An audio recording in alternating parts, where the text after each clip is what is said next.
ஆட்சி மாற்றம் வந்திருக்கு அப்படின்னாங்க. எனக்கு ஆட்சி மாற்றத்தை பற்றி எல்லாம் கவலை இல்லை. ஆனா ஒரே ஒரு விஷயம்தான் எனக்கு புரியாமல் இருக்கிறது. ஒரு ஆட்சி பொறுப்பேற்றுக் கொள்கிறது என்று சொல்லுவார்கள். ஆனா இந்த ஆட்சி பொறுப்பேற்றுக் கொண்டிருக்கிறதா என்றால் எனக்கு தெரியவில்லை. ஆட்சிக்கு வந்திருக்காங்க. ஆனா சில நேரங்கள்ல நம்ம ஒரு ஹோட்டலுக்கு போனோம்னா, இல்லைன்னா ஏதாவது ஒரு இடத்துக்கு பொது இடத்துக்கு போனோம்னா ஒரு போர்டு வச்சிருப்பாங்க. நீங்க கொண்டு வர பொருளுக்கோ உங்களுக்கோ நிர்வாக பொறுப்பு இல்லை அப்படின்வாங்க. கிட்டத்தட்ட நிலைமை உங்களுக்கோ உங்கள் உடைமைகளுக்கோ இல்லைன்னா உங்க பாதுகாப்புக்கோ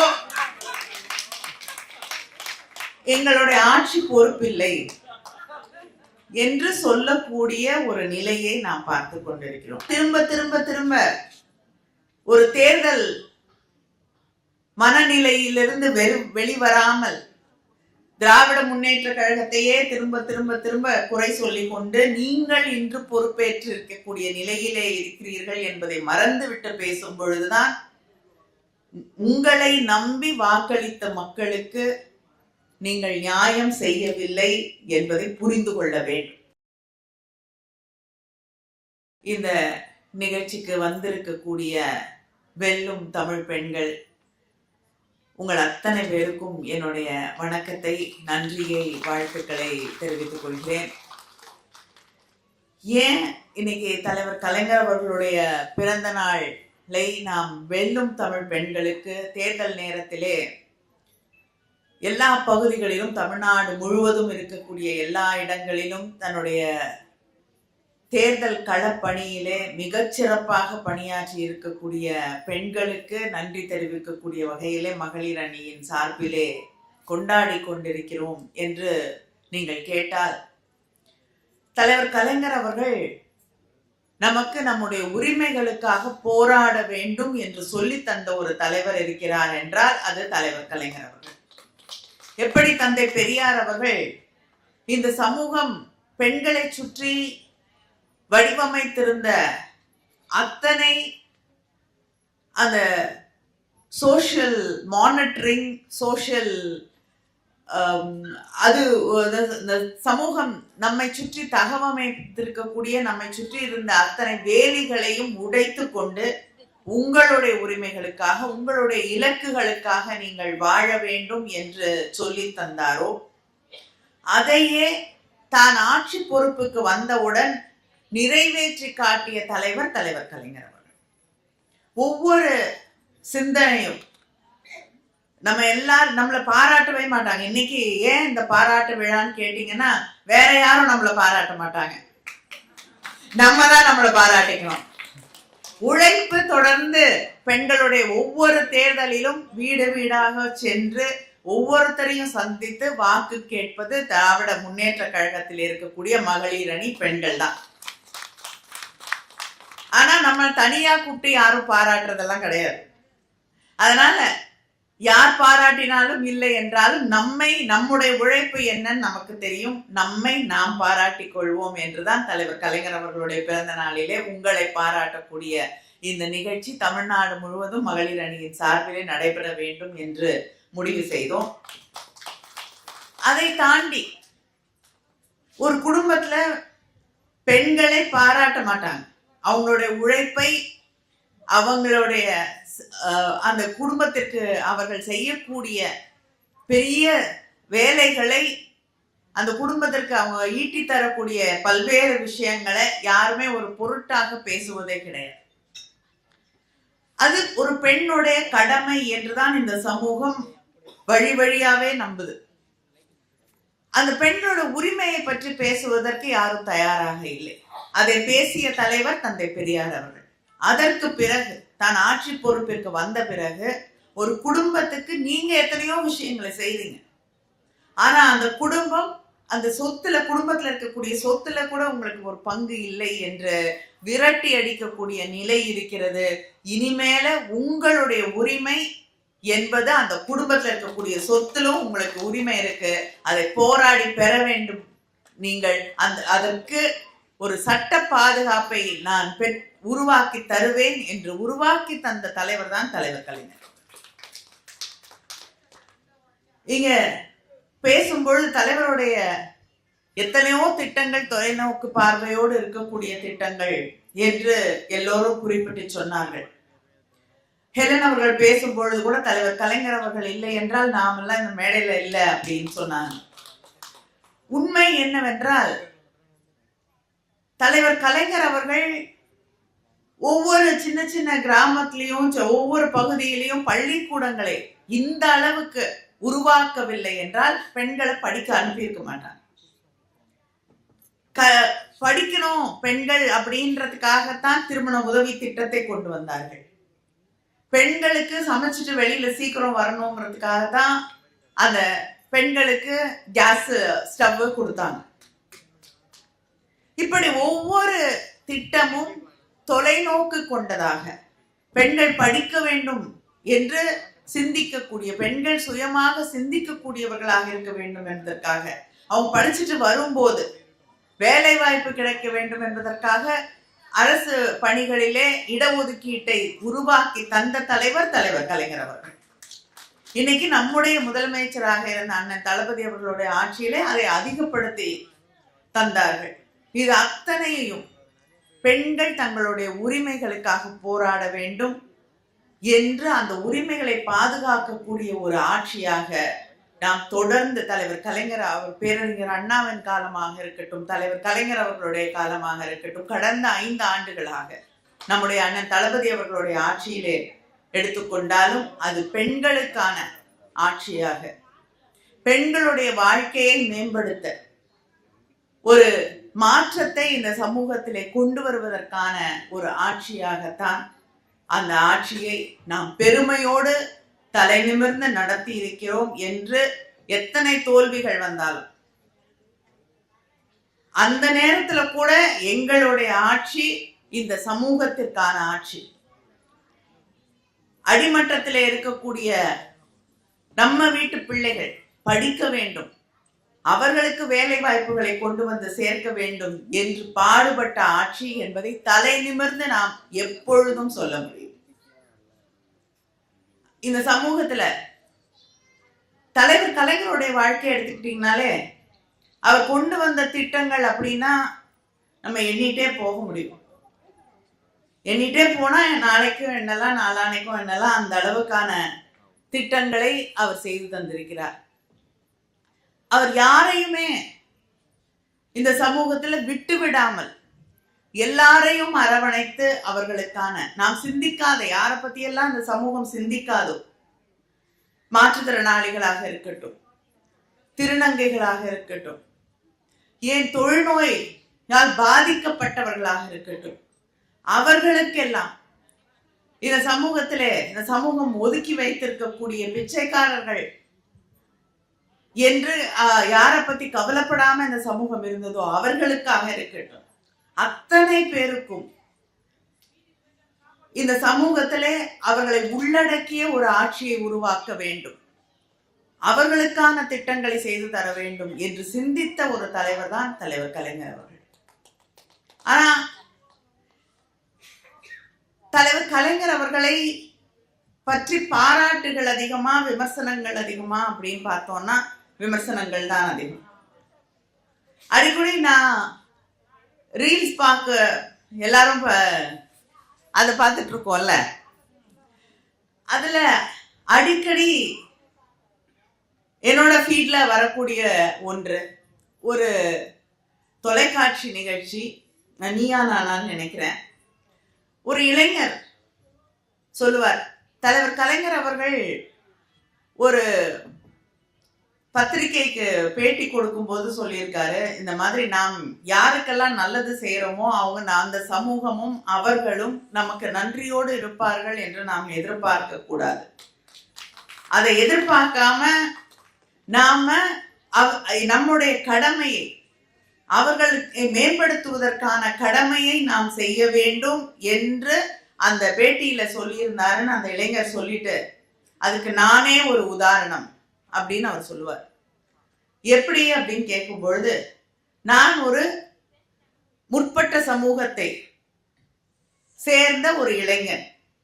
அவர் முதல் தலைமுறை பட்டதாரிகளுக்கு ஸ்காலர்ஷிப் அப்படின்னு கொண்டு வந்த போது எங்க குடும்பத்துல, நாங்க உயர்ந்த ஜாதி என்று சொல்லப்பட்ட ஒரு குடும்பத்துல பிறந்தவங்க, அந்த குடும்பத்துல எல்லாரும் என்னை சுத்தி இருந்தவங்க எல்லாம் உனக்கெல்லாம் கிடைக்காது, ஏன்னா நான் முதல் தலைமுறை பட்டதாரி, ஆனா உனக்கெல்லாம் கிடைக்காது, உங்களுக்கெல்லாம் நமக்கெல்லாம் கொடுக்க மாட்டார் அவரு அப்படின்னு சொன்னாங்க. ஆனா நான் அந்த ஸ்காலர்ஷிப்புக்கு எழுதி போட்டேன், எனக்கு கிடைச்சது. நான் படிச்சு முடிச்சேன். என் சொந்தக்காரங்க கூட எனக்கு கொடுத்தது இல்லை. அந்த காலத்துல எனக்கு 80,000 ரூபாய்க்கு மேல நான் படிச்சு முடிக்கிற வரைக்கும் அவர் எனக்கு நிதி கொடுத்தார். ஆனால் என்னுடைய சுற்றத்தார், என்னுடைய குடும்பத்தில் இருக்கக்கூடியவர்கள் அதை பற்றி ஒரு நாள் கூட நன்றியோடு பேசியதில்லை. யாருமே எனக்கு அதை கொடுத்ததில்லை. என்னை சுத்தி இருக்கக்கூடிய அத்தனை பேருமே யாரும் அதை கொடுத்திருக்க மாட்டாங்க. அவர் கொடுத்தார், ஆனால் அதை பற்றி யாரும் பேசியதில்லை. அவர் இறந்த போது கூட ஒரு காழ்ப்புணர்ச்சியோடு தான் அவரை பற்றி பேசினார்களே தவிர, எங்க குடும்பத்துல ஒரு பையனுக்கு ஒரு நல்ல எதிர்காலத்தை உருவாக்கி தந்தார் என்ற அந்த நன்றி உணர்வோடு யாரும் பேசவில்லை. அவர் எதை சொன்னாரோ அதுதான் உண்மையானது. இந்த சமூகத்துல நான் எதையும் எதிர்பார்க்காம இந்த மக்களுக்காக உழைப்பேன் என்று ஒரு தலைவன் வாழ்ந்தான் என்றால் அது தலைவர் கலைஞர் அவர்கள் தான். எழிலன் பேசும்பொழுது சொன்னார், ஆட்சி பொறுப்பு போன பிறகு சாயந்தரம் உட்காந்துட்டு சாப்பாடு, பிடிச்ச சாப்பாடு சாப்பிட்டுட்டு இருப்பாருன்னு. எனக்கே தலைவர்கிட்ட பெரிய ஆச்சரியம் அதுதான். இப்ப நமக்கு தேர்தல் முடிவுகள் ஒரு 4-5 மணி நேரத்துல என்னன்னு தெரிஞ்சிருது. முன்னாடியெல்லாம் ஓட்டு எண்ணணும், இந்த மாதிரி இல்ல இல்லையா, பேலட் பாக்ஸ்ல ஓட்டு எண்ணணும். அப்புறம் எண்ணி முடிக்கும் பொழுது சில நேரம் காலையில ஆரம்பிச்சு மாலை இல்லைன்னா அடுத்த நாள் வரை ஆயிடும். ஆனா ஒரு நேரத்துக்கு அப்புறம் நம்ம அந்த தேர்தலின் போக்கு என்னவாக இருக்கு அப்படின்றது ஒரு அளவுக்கு புரிந்து விடும். கொஞ்ச நேரம் பார்த்துட்டு இருப்பாங்க, செய்திகளை எல்லாம் கேட்டுக்கொண்டிருப்பார். அதற்கு பிறகு தலைவர் இருக்கக்கூடிய இடத்துல சுத்தி தன்னுடைய இயக்கத்தை சார்ந்த தோழர்களோடு தான் அவர்கள் அமர்ந்திருப்பார்கள். கொஞ்ச நேரம் ஆனோன்னா அந்த போக்கு நமக்கு சாதகமானதாக இல்லை என்று தெரிந்த பிறகு தன்னை சுற்றி இருக்கக்கூடியவர்களை மகிழ்ச்சியாக வைத்துக் கொள்ள வேண்டும். அவங்க யாரும் சோகத்துல இறங்கிடக்கூடாது, அவங்க யாரும் வருத்தத்துக்குள்ள போயிடக்கூடாதுங்கிறதுக்காக அந்த இடத்தையே கலகலப்பாக மாற்றிய தலைவர் தான் தலைவர் கலைஞர். இப்படி வெற்றியையும் ஒரு கொண்டாட்டமாக, தோல்வியையும் ஒரு கொண்டாட்டமாக மாற்றிய தலைவன் தான் தலைவர் கலைஞர். என்கிட்ட ஒரு தந்தையாக எந்த நேரத்தில் நீங்க கேட்டாலும் அவர்கிட்ட நீ கத்துக்கிட்ட பெரிய பாடம் எதுன்னா இதுதான் நான் அவரிடம் கற்றுக்கொள்ள மிகப்பெரிய பாடம். எது வந்தாலும் நம்மால் அதை தாண்ட முடியும், கொள்கை உறுதியோடு நின்றோம் என்றால் அதை வெற்றி பெற்று காட்ட முடியும் என்பதைத்தான் அவர் எனக்கும் இங்கே இருக்கக்கூடிய உங்களுக்கும் மேடையில இருக்கக்கூடிய அத்தனை பேருக்கும் எந்த நேரத்திலையும் எந்த தோல்வி வந்தாலும் என்ற ஒரு இக்கட்டு வந்தாலும் அந்த கொள்கையை விட்டு விடாமல் அதை எதிர்த்து நின்று போராட வேண்டும் என்று நமக்கு அவர் தன்னுடைய வாழ்நாள் செய்தியாக அதை நமக்கு சொல்லி தந்திருக்கிறார். அப்படிப்பட்ட தலைவர் கலைஞர் அவர்களுடைய பிறந்த நாளை நாம் இங்கே கொண்டாடி கொண்டிருக்கிறோம். தமிழ்நாட்டில் எந்த ஆட்சி மாற்றம் வந்தாலும் எல்லாரும் ஆட்சி மாற்றம் வந்திருக்கு அப்படின்னாங்க. எனக்கு ஆட்சி மாற்றத்தை பற்றி எல்லாம் கவலை இல்லை. ஆனா ஒரே ஒரு விஷயம்தான் எனக்கு புரியாமல் இருக்கிறது. ஒரு ஆட்சி பொறுப்பேற்றுக் கொள்கிறது என்று சொல்லுவார்கள், ஆனா இந்த ஆட்சி பொறுப்பேற்றுக் கொண்டிருக்கிறதா என்றால் எனக்கு தெரியவில்லை. ஆட்சிக்கு வந்திருக்காங்க, ஆனா சில நேரங்கள்ல நம்ம ஒரு ஹோட்டலுக்கு போனோம்னா இல்லைன்னா ஏதாவது ஒரு இடத்துக்கு பொது இடத்துக்கு போனோம்னா ஒரு போர்டு வச்சிருப்பாங்க, நீங்க கொண்டு வர பொருளுக்கோ உங்களுக்கோ நிர்வாக பொறுப்பு இல்லை அப்படின்வாங்க. கிட்டத்தட்ட நிலைமை உங்களுக்கோ உங்கள் உடைமைகளுக்கோ இல்லைன்னா உங்க பாதுகாப்புக்கோ எங்களுடைய ஆட்சி பொறுப்பில்லை என்று சொல்லக்கூடிய ஒரு நிலையை நாம் பார்த்து கொண்டிருக்கிறோம். அதனால எனக்கு இருக்கக்கூடிய ஒரே ஒரு இதுதான், ஒரு ஆட்சி பொறுப்பேற்றுக் கொள்ள வேண்டும். இப்ப ஆட்சிக்கு வந்திருக்கக்கூடியவர்களிடம் நான் கேட்டுக்கொள்வது, நீங்கள் பொறுப்பேற்றுக் கொள்ள வேண்டும். இத்தனை நாளா இவங்க ஆட்சிக்கு வந்ததுல இருந்து நூற்றுக்கணக்கான கொலைகள், பாலியல் வன்முறைகள், குழந்தைகளுக்கு எதிரான வன்முறைகள் என்று ஒவ்வொரு நாளும் நம் கண் முன்னால் நடந்து கொண்டிருக்கிறது. ஆனால் இதற்கெல்லாம் பொறுப்பு ஆட்சியிலிருந்து நாங்க வெளியில வந்துட்டோம். ஆனா திரும்ப திரும்ப திரும்ப ஒரு தேர்தல் மனநிலையிலிருந்து வெளிவராமல் திராவிட முன்னேற்ற கழகத்தையே திரும்ப திரும்ப திரும்ப குறை சொல்லி கொண்டு நீங்கள் இன்று பொறுப்பேற்று இருக்கக்கூடிய நிலையிலே இருக்கிறீர்கள் என்பதை மறந்துவிட்டு பேசும் பொழுதுதான் உங்களை நம்பி வாக்களித்த மக்களுக்கு நீங்கள் நியாயம் செய்யவில்லை என்பதை புரிந்து கொள்ள வேண்டும். காரணங்களை யார் மேல காரணம் சொல்லலாம், யார் மேல நாம் செய்ய தவறிய விஷயங்களுக்கெல்லாம் யாரு மேல பொறுப்பை மாத்தலாம் அப்படின்னு தேடிட்டே இருந்தா அது ரொம்ப சுலபமான வேலை. சொல்லிக்கிட்டே இருக்கலாம். இன்னைக்கு இத்தனை பேர் படிச்சுட்டு வந்திருக்கீங்க. எழிலன் போன்றவர்கள் எல்லாம் மருத்துவர்களாக இருக்காங்க. இங்க எத்தனையோ பேர் பட்டதாரிகள் இருக்காங்க. நாம் நினைத்திருந்தால் கூட சொல்லலாம், 3000 வருஷமா எங்களை படிக்க விடல, எங்களை பள்ளிக்கூடத்துக்கு விடல, இந்த பெண்களை எல்லாம் வீட்டை விட்டு வெளியில அனுப்பல, அதனால நாங்க இதே நிலைமையில இருக்கோம், கஷ்டப்படுறோம் அப்படின்னு சொல்லிக்கிட்டே இருக்கலாம். ஆனால் திராவிட இயக்கம் அதையெல்லாம் உடைத்து அந்த 3000 ஆண்டுகளாக நம் மீது திரிக்கப்பட்ட அத்தனை விலங்குகளையும் உடைத்தெறிந்து மாற்றத்தை கொண்டு வந்தது. இப்ப பேசும்பொழுது சொன்னார்ல இரட்டை இலக்க வளர்ச்சின்னு, அது அந்த விலங்குகளை உடைத்ததால் தான் வந்தது. யார் மேல பழி போடலான்னு தேடிக்கிட்டே இருந்தோம்னா எந்த மாற்றமும் வராது. அந்த யார் மேல பழி போடலான்னு தேடாமல் ஆட்சி செய்த தலைவன் தான் தலைவர் கலைஞர் அவர்கள்.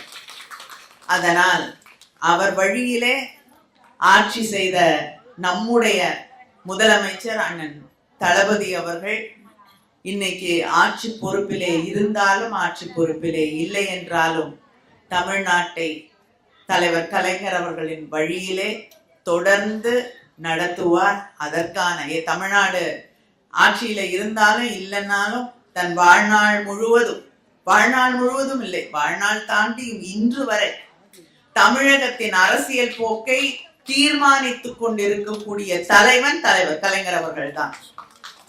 தமிழ்நாட்டின் கொள்கைகளை, அது மொழியாக இருக்கட்டும், மாநில சுயாட்சியாக இருக்கட்டும், இல்லை என்றால் கல்விக்கான அந்த அடிப்படை கொள்கையாக இருக்கட்டும், அத்தனையையும் தன் வாழ்நாளில் தீர்மானித்து இதுதான் நீங்க போக வேண்டிய பாதை, இதிலிருந்து கொஞ்சம் விலகினாலும் தமிழ்நாட்டு மக்கள் உங்களை தூக்கி எறிந்து விடுவார்கள் என்ற அந்த நிலையை உருவாக்கி தந்திருக்கக்கூடிய தலைவர் தான் தலைவர் கலைஞர் அவர்கள். அதனால் அவருடைய வழியிலே தொடர்ந்து பணியாற்றுவோம், மீண்டும் தமிழ்நாட்டை வென்றெடுப்போம். நன்றி.